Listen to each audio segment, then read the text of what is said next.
Hello everyone, I welcome you all in my YouTube channel Priyar commerce classes. ये channel हर topic को आसान language में डिस्कस करता है और कोशिश करता है कि इसमें कहीं भी बात हर बच्चे के समझ में आसानी से आ जाए। आज की इस वीडियो में हम डिस्कस करने जा रहे हैं social responsibility and business ethics chapter के बचे हुए टॉपिक्स के बारे में।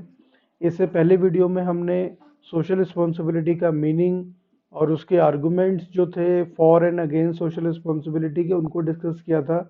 आज हम यहाँ पे डिस्कस करने जा रहे हैं हमारा first topic, reality of social responsibility. Social responsibility क्या बिजनेसमैन एक्चुअल में मानते हैं कि सिर्फ उनको किसी चीज़ का डर रहता है और वो इस वजह से उसको मानते हैं? तो वो जो रियलिटी है सोशल रिस्पॉन्सिबिलिटी की, उसके बारे में ये टॉपिक हमें बता रहा है। तो इसमें पहली जो रियलिटी है वो है थ्रेट ऑफ पब्लिक रेगुलेशन।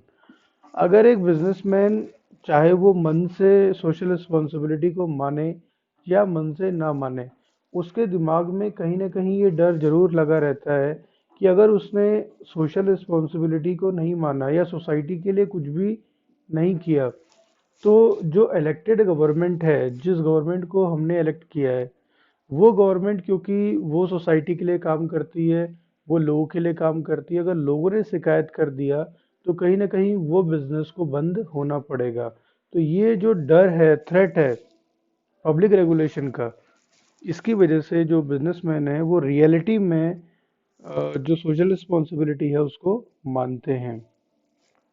दूसरा है pressure of labour movement. Labour movement का मतलब होता है कि जो वर्कर काम करते हैं किसी भी ऑर्गेनाइजेशन के अंदर में, वो वर्कर कितने टाइम तक की उस ऑर्गेनाइजेशन के अंदर में काम लगातार करते रहते हैं या वो जल्दी से छोड़ देते हैं उसको और दूसरी ऑर्गेनाइजेशन में चले जाते हैं, इसको कहा जाता है लेबर मूवमेंट। और अगर हम देखें ऐसे बिजनेसेस जो सिर्फ प्रॉफिट के लिए काम करते हैं, उनका ज़्यादातर जो एम रहता है वो रहता है हायर एंड फायर, यानी कि लोगों को रखो और जल्दी से निकाल दो। जैसे उनसे प्रॉफिट अर्न हुआ उनको निकाल दो, या फिर उनके पैसे जो है जो भी उन्होंने बिजनेस के लिए किया है उन पैसों में कम कर दो या जैसा भी कर दो। तो वो लोग किसी न किसी तरीके से एम्प्लॉय का जो काम करने का पैसा होता है वो उनको नहीं देते हैं, और जिसकी वजह से जो एम्प्लॉयज़ हैं वो उस जगह को, उस ऑर्गेनाइजेशन को छोड़ देते हैं। और अगर ऐसा चलता रहता तो जो बिजनेस हैं वो क्या करते हैं, सिर्फ प्रॉफिट के लिए काम करते हैं और उनको लेबर से, एम्प्लॉय से किसी भी तरह का मतलब नहीं रहता जो सोसाइटी से ही आते हैं। तो जो प्रेशर है लेबर मूवमेंट का, यानी कि अगर वो जल्दी से ये कोई भी बिजनेस हायर एंड फायर वाली पॉलिसी को अपनाता है तो उसका नाम मार्केट में अच्छा नहीं रहता है, और ज़्यादा से ज़्यादा जो एम्प्लॉई हैं और जो वर्कर हैं वो उस ऑर्गेनाइजेशन में काम करना नहीं चाहते हैं, और इसी प्रेशर की वजह से वो जो बिजनेस है उसको सोशल रिस्पॉन्सिबिलिटी को मानना पड़ता है। तीसरा है इम्पैक्ट ऑफ कंज्यूमर कॉन्शियसनेस। आज के जो कंज्यूमर हैं वो पढ़े लिखे हैं, आज के कंज्यूमर हर चीज़ को समझते हैं। इतनी सारी एडवर्टाइजमेंट जो है टीवी के ऊपर आती है, वेरियस सोशल प्लेटफॉर्म्स पे इतनी सारी एडवर्टाइजमेंट आती है, तो वो उसको पता है, वो अवेयर है कि अगर ऐस उसमें एमआरपी लिखी होनी चाहिए, एमआरपी से ज़्यादा रेट पे हमको नहीं मिलना चाहिए, एक्सपायरी डेट का उसको पता रहता है, कौन सा प्रोडक्ट कहाँ पे मिलता है, किस रेट का मिलना चाहिए, उसे इस चीज़ के बारे में पूरी की पूरी नॉलेज है। और अगर ऐसा होता है तो फिर बिजनेस जो मैन है वो चीटिंग नहीं कर सकता है। और आज के कंज्यूमर इतने ज़्यादा अवेयर हो चुके हैं कि जो बिजनेसमैन है वो उनसे झूठ नहीं बोल सकता है। तो कंज्यूमर भी उसी बिजनेस को पसंद करते हैं जो बिजनेस जो है सोशल रिस्पॉन्सिबिलिटी को फॉलो करता है, और ऐसे बिजनेसेस जो सोसाइटी के वेलफेयर के लिए ज़्यादा से ज़्यादा काम करते हैं। फिर आता है development of social standards for business. हम एक बिजनेसमैन से ये चाहते हैं कि वो बिजनेसमैन जो है ऐसे प्रोडक्ट को बनाए जो प्रोडक्ट सोसाइटी के लिए हार्मफुल ना हो, ऐसे प्रोडक्ट को बनाए जो प्रोडक्ट जो है वो क्वालिटी में अच्छा हो और सभी लोग उसको आसानी से अफोर्ड कर सकें। तो ये कुछ स्टैंडर्ड जो हैं वो हमारी सोसाइटी ने बना के तैयार कर रखे हैं। और अगर कोई बिजनेसमैन इलीगल तरीके से सामान को बनाता है या इलीगल सामानों को बेचता है, तो कहीं ना कहीं सोसाइटी के लोग ऐसे बिजनेसेस को पसंद नहीं करते हैं। तो जब से ये सोशल स्टैंडर्ड्स बनना शुरू हुए हैं, तब से जो बिजनेस हैं वो सोशल स्टैंडर्ड्स के अकॉर्डिंग ही काम कर रहे हैं। तो ये भी एक प्रेशर है बिजनेसेस के ऊपर में कि अगर वो सोशल स्टैंडर्ड्स को फॉलो नहीं करते हैं, तो कहीं ना कहीं जो उनकी मार्केट के अंदर में गुडविल है और मार्केट स्टैंडिंग उनकी है, वो ज़्यादा टाइम तक की बनी नहीं रह सकती है। फिर है हमारा डेवलपमेंट ऑफ बिजनेस एजुकेशन। आज का जो टाइम है, आज के टाइम पे सारे के सारे लोग जिस तरीके से पढ़ लिख रहे हैं, जो कंज्यूमर है वो पढ़ा लिखा है, जो बिजनेसमैन है वो पढ़ा लिखा है, जो एम्प्लॉय है वो पढ़ा लिखा है। तो हर कोई जब पढ़ लिख जा रहा है अच्छी तरीके से, तो उसे पता है कि सोशल रिस्पॉन्सिबिलिटी क्या है, उसे फॉलो करने से क्या होता है, हमारा इन्वायरमेंट क्या है, उसे प्रोटेक्ट करना कितना ज़रूरी है। तो जैसे जैसे बिजनेस एजुकेशन बढ़ा है और सभी लोग पढ़ने लिखने लग गए हैं, सभी लोग समझदार होने लग गए हैं, तो इससे क्या होने लग गया है कि सोशल रिस्पॉन्सिबिलिटी ऑटोमेटिकली फॉलो होती जा रही है। फिर है relationship between social interest and business interest. आज एक जो सोशल इंटरेस्ट है, सोशल इंटरेस्ट का मतलब हो गया सोसाइटी के हक हक के लिए काम करना, सोसाइटी के हित के लिए काम करना। बिजनेस इंटरेस्ट है जो बिजनेस को बढ़ाने के लिए, प्रॉफिट अर्न के लिए काम करना। तो ये कहा जाता है कि जो सोशल इंटरेस्ट है और जो बिजनेस इंटरेस्ट है, ये एक दूसरे के साथ में चलते हैं। ऐसा नहीं होता है कि दोनों अलग अलग हैं। अगर हम अपने इंटरेस्ट के लिए, बिजनेस इंटरेस्ट के लिए काम कर रहे हैं, तो बिजनेस का इंटरेस्ट है पैसे अर्न करना। लेकिन पैसे अर्न करने के लिए हम गलत चीज़ों का यूज़ ना करें और सोसाइटी का एक्सप्लॉयटेशन ना करें, यही हमारा सोशल इंटरेस्ट है। तो ये दोनों के बीच में जो रिलेशनशिप है, वो जो अगर समझ में आ जाती है, तो सोशल रिस्पॉन्सिबिलिटीज ऑटोमेटिकली जो है फॉलो होने लग जाती है। फिर आता है development of professional managerial class.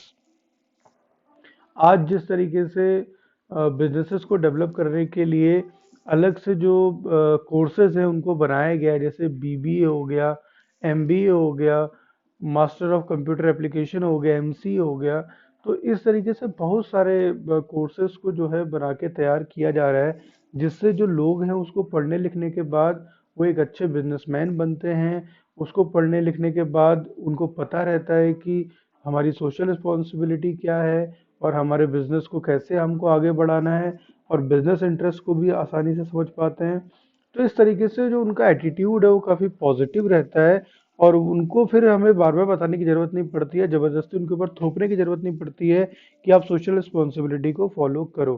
क्योंकि वो सब चीज़ें उन्होंने जब अपनी प्रोफेशनल डिग्रीज को लिया था, तो ये सब चीज़ें उन्होंने पहले से पढ़ी हुई हैं। तो पढ़ने के बाद वो समझ चुके हैं और वो फिर इन सब चीज़ों को इग्नोर नहीं करते हैं और वो आराम से उनको फॉलो करते हैं। तो ये था रियलिटी ऑफ सोशल रिस्पॉन्सिबिलिटी।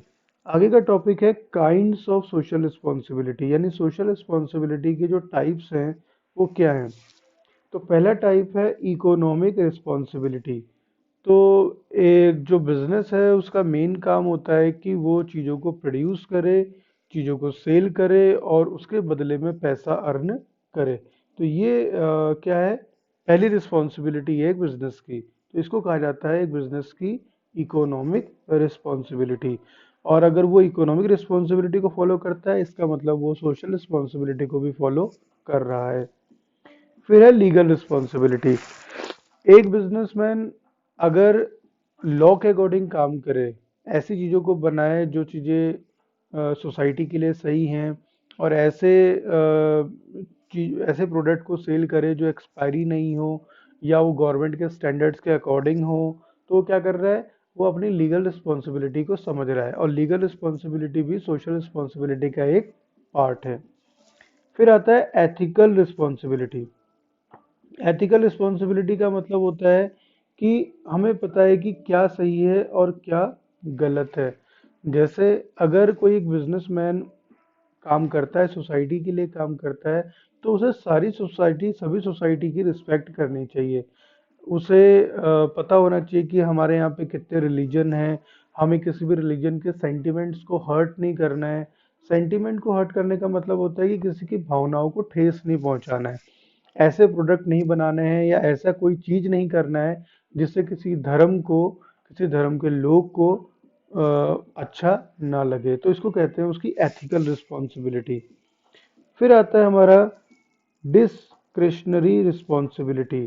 तो ये रिस्पॉन्सिबिलिटी ये विल के ऊपर डिपेंड करता है, विश के ऊपर डिपेंड करता है, यानी कि उनके इच्छा के ऊपर डिपेंड करता है कि अगर वो चैरिटी करना चाहते हैं या एजुकेशनल इंस्टीट्यूट खोलना चाहते हैं या अपने गांव की सड़क को और अच्छा बनाना चाहते हैं, तो ये सारी जो रिस्पॉन्सिबिलिटी है ये उनके ऊपर डिपेंड करता है। तो इतने टाइप की जो रिस्पॉन्सिबिलिटीज़ हैं, अगर हम करते हैं तो हम सोशल रिस्पॉन्सिबिलिटी को कर रहे हैं अच्छी तरीके से। फिर आता है social responsibilities towards different interest group. अब ऐसे भी लोग बिजनेस से जुड़े होते हैं जो कहीं ना कहीं अगर वो बिजनेस से जुड़े हुए हैं तो उनके लिए भी हमारी कुछ रिस्पॉन्सिबिलिटीज बनती है, क्योंकि वो भी सोसाइटी से आते हैं। तो वो कौन से लोग हैं और हमारी क्या रिस्पॉन्सिबिलिटी है उनके लिए। तो सबसे पहली रिस्पॉन्सिबिलिटी है एक बिजनेस की responsibility towards the share holders और ओनर। अब इस शेयर होल्डर और ओनर का मतलब क्या होता है? ऐसे लोग जो आपके बिजनेस से जुड़े हुए हैं, आपके बिजनेस से जुड़े हुए वो लोग जिन्होंने आपके बिजनेस को स्टार्ट करने में आपकी मदद करी है। तो एक बिजनेस की उनके लिए भी रिस्पॉन्सिबिलिटी है कि वो बिजनेस उनको प्रॉफिट अर्न करके देता है। तो ये ओनर के लिए उसकी रिस्पॉन्सिबिलिटी एक बिजनेस की। दूसरी है रिस्पॉन्सिबिलिटी टूवर्ड्स द वर्कर्स। जो उस ऑर्गेनाइजेशन के लिए काम कर रहे हैं, उस बिजनेस के लिए काम कर रहे हैं, तो उस बिजनेस की रिस्पॉन्सिबिलिटी है कि उन वर्कर्स को अच्छी सैलरी दें, उन वर्कर्स को अच्छा इन्वायरमेंट प्रोवाइड करें काम करने का। तीसरा है रिस्पॉन्सिबिलिटी टूवर्ड्स द कंज्यूमर। वो बिजनेस जो भी चीज़ें बना रहा है, जो भी प्रोडक्ट बना रहा है, वो प्रोडक्ट अच्छा होना चाहिए, रिलायबल होना चाहिए, वो गलत नहीं होना चाहिए, वो इलीगल नहीं होना चाहिए। ये सारी रिस्पॉन्सिबिलिटी एक बिजनेस की टूवर्ड्स कंज्यूमर होती हैं। फिर है responsibility towards the government and community. Government के लिए ये होगा कि गवर्नमेंट को हम टाइम टू टाइम टैक्स पे करें, तो हमारी गवर्नमेंट के लिए रिस्पॉन्सिबिलिटी हो जाती है। कम्युनिटी का मतलब है कि हम किसी भी तरीके से कम्युनिटी को हर्ट करने वाले, मतलब किसी भी रिलीजन को हर्ट करने वाली कोई चीज़ ना करें और हमेशा हर धर्म को आगे बढ़ाने का काम करें। अगर ईद का टाइम चल रहा है या दीपावली का टाइम चल रहा है या होली का टाइम चल रहा है, तो हम हर टाइप के जो क्लोथ्स हैं या बाजार जो है उसी टाइप से जो है सजी होनी चाहिए। ऐसा नहीं होना चाहिए कि किसी एक फंक्शन के लिए, किसी एक फेस्टिवल के लिए तो करा जा रहा है, एक दूसरे फेस्टिवल के लिए नहीं किया जा रहा, तो ऐसा नहीं होना चाहिए। इसको कहते हैं कम्युनिटी के लिए हमारी रिस्पॉन्सिबिलिटी। फिर आता है हमारा topic business and environmental protection. यानी एक बिजनेस जो प्रॉफिट अर्निंग के लिए काम करता है, क्या उसकी इन्वायरमेंट से भी कोई ना कोई जो रिस्पॉन्सिबिलिटी है इन्वायरमेंट के लिए, क्या वो है? क्या इन्वायरमेंट को प्रोटेक्ट वो करेगा, करता है? तो एक बिजनेस की जो एक जैसे इंडस्ट्रियल बिजनेस जो होते हैं, जो इंडस्ट्री होते हैं जहाँ पे मैन्युफैक्चरिंग का काम होता है, वहाँ पे कभी कभी हमने देखा होगा कि जो फैक्ट्रीज वगैरह होती हैं काफ़ी पोल्यूशन होता है वहाँ पे। तो क्या वो पोल्यूशन अगर वो करते हैं, या पोल्यूशन क्या वो अपने मन से पोल्यूशन करते हैं, या फिर कोई एक स्टैंडर्ड होता है कि आप इतना पोल्यूशन कर सकते हैं, या इस पोल्यूशन के ऊपर अगर आप करते हैं तो वो इलीगल माना जाएगा। तो इसको कहते हैं इन्वायरमेंटल प्रोटेक्शन। तो गवर्नमेंट ने बहुत सारे लॉज बना रखे हैं ऐसी इंडस्ट्रीज के लिए कि उन्हें कितना पॉल्यूशन करना चाहिए और क्या स्टैंडर्ड होना चाहिए, वो कहाँ पे गार्बेज को डंप करेंगे, कहाँ पे क्या होगा, सभी चीज़ों के लिए रूल्स रेगुलेशन को बनाया गया है। अगर हम देखें तो जो बड़ी बड़ी सिटीज़ हैं हमारे इंडिया के अंदर में, वो काफ़ी सारी पॉल्यूटेड हैं। वहाँ का पानी पोल्यूट हो चुका है, वहाँ की लैंड पोल्यूट हो चुकी है, वहाँ पे रहना मुश्किल हो चुका है, इतना ज़्यादा वहाँ पे पॉल्यूशन है। तो अगर ये बिजनेसेस अपनी रिस्पॉन्सिबिलिटी को समझते, वो इन्वायरमेंट को प्रोटेक्ट करने का समझते तो शायद वो जो ये इंडस्ट्रीज हैं वो इतना पॉल्यूशन ना करती कि सोसाइटी को वहाँ पे रहना बड़ा मुश्किल हो पा रहा है। तो इसलिए जो है बिजनेस की रिस्पॉन्सिबिलिटी इन्वायरमेंट को प्रोटेक्ट करने की भी होती है।